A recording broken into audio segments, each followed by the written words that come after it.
Hello, this is the video that explains how to apply for a change of vessel name or hailing port here at our vessel documentation site.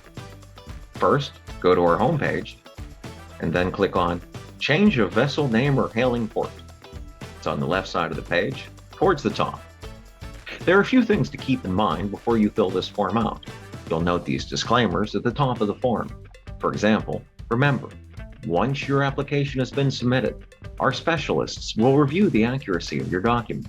We will then contact you to ensure the integrity of the submitted data.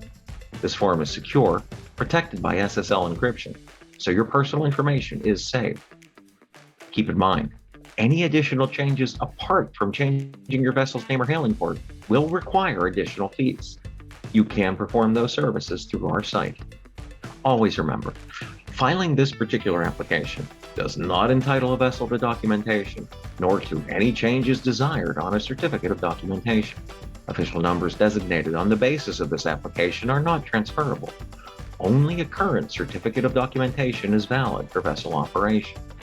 As you go through this form, you'll find that there are some blanks that have a little mark next to them. You have to fill those in to be able to complete this form. There are others that are optional. At the top, you're going to want to put in your current vessel name and official number.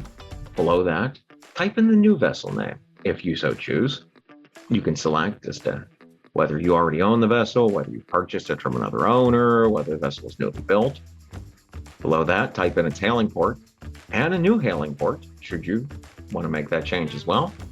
Below that, you'll find spaces to fill in your vessel's official number, if that's been awarded, its hull ID, should there be one, its International Maritime Organization number, if it has one of those as well.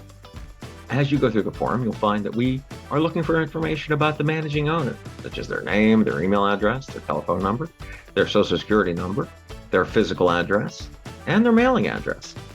Below that, when you get to H, you're going to choose whether or not there are other persons and or entities that own an interest in the vessel. You're also going to want to mark as to whether or not there is an active lien or mortgage against this vessel as well. You can choose the purpose of application below that at I. You can type in the vessel's hull material as well. When you get to endorsements, be sure to pick the one that corresponds with your vessel, whether you're using it for recreation, have fun, that'd be recreational. Fishery, of course, is for conducting commercial fishing operations on the navigable waters of the United States or in the exclusive economic zone. Coastwise is for when you're going to transport people and or goods on those same waters. And registry is for when you're engaging in foreign trade. Below that, primary, service, and horsepower, K, pick which corresponds with your vessel, and then click Next. As you go through the other forms, you'll find that they're asking for your payment information. They'll also want you to confirm other pertinent pieces of information as well. You're going to want to, before you submit this form, make sure that everything is complete. Here at our site, we're always looking for more ways to help vessel owners. So you may have the option to choose to rush processing or priority request. With that, we'll put your form at the top of our queue.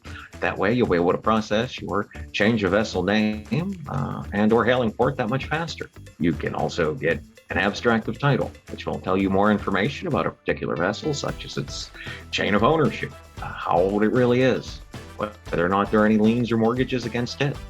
You can also renew your vessel documentation through our site. As this has to be renewed every year, yes, but through our site, you can renew it for up to 5 years in advance.